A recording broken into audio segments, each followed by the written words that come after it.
असत्य है कि नहीं। तो हमारी पहली प्रॉपर्टी क्या है कि अगर दो परिमेय संख्याओं के हर समान हो, यानी कि हर समान हो, यानी कि P/Q प्लस R/Q हो, तो जोड़ कितना हो जाता है P प्लस R, जोड़ कितना हो जाएगा P प्लस R बटे Q, यानी कि ऊपर के अंशों का जोड़ और नीचे आ, यानी कि -4 और -4 कितना आ जाएगा -8 और ये नीचे आ जाएगा 5। तो ये क्या है सत्य है, तो ये क्या है सत्य है, ये सत्य है। अब दूसरा है -6/7 प्लस 6 परिमेय संख्या नहीं है, ये क्या होगा असत्य है। क्यों असत्य है? ये भी दो, अगर हमने प्रॉपर्टी है हमारी क्लोजर प्रॉपर्टी साहचर्य नियम,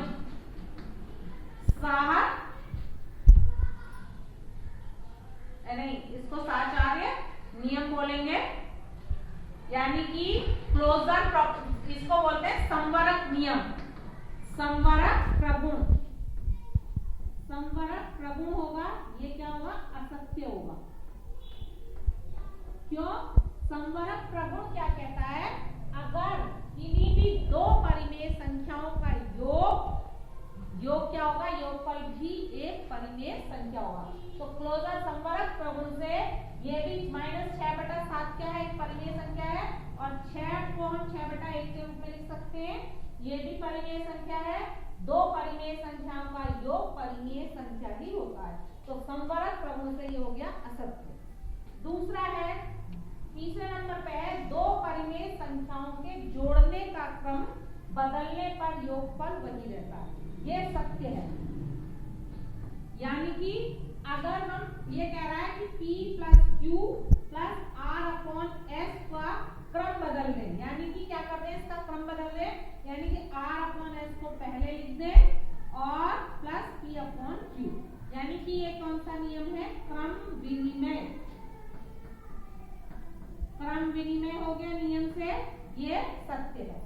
अब है तीन परिमेय संख्याओं का योगफल परिमेय संख्या नहीं होता, ये क्या है असत्य है, असत्य है। क्यों?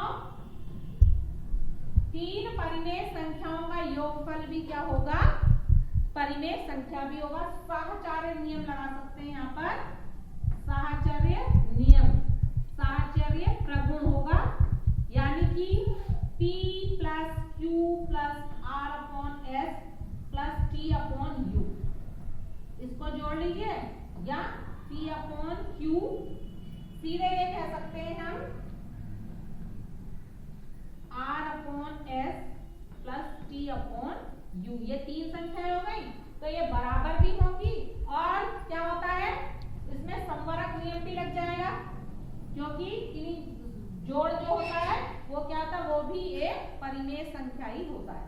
तो ये एक्सरसाइज 1B का पहला सवाल।